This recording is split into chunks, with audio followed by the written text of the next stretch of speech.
আসসালামু আলাইকুম রহমতুল্লাহ। আলহামদুলিল্লাহ, রমজানে প্রথম শুরুতেই আজকে প্রথম দিন সবাইকে জানাই রোজা মোবারক। আলহামদুলিল্লাহ, রমজানের প্রথম শুরুতেই রোজা সম্পর্কে কিছু বিবরণ, ইবাদতের বিবরণ কিছু আপনাদের সম্পর্কে আলোচনা করবে ইনশাআল্লাহ। সাওম আরবি শব্দ, রোজা ফার্সি শব্দ। সাওম শব্দের অর্থ বিরত থাকা, আত্মসংযোজন ও কঠোর সাধনা। ও রোজা শব্দের অর্থ হলো জ্বালিয়ে পুড়িয়ে দেওয়া। আলহামদুলিল্লাহ, আমরা বুঝতে পারলাম যে সাওম শব্দের অর্থ হলো বিরত থাকা। আপনি কি থেকে বিরত থাকবেন?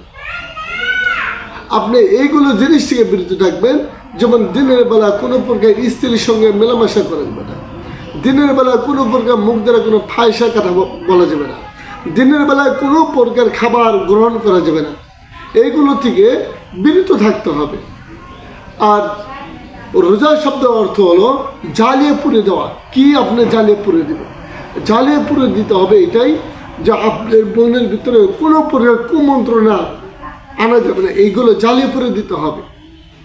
একটা কাঠের মধ্যে আগুন ধরে দিলে যেরকম কাঠ জ্বলে পড়ে যায়, তদ্রূপ আপনার মনটাও সর্ব বিষয়ে এইভাবে জ্বালিয়ে পুড়ে দিয়ে আপনার মনটা সরল সোজা করতে হবে।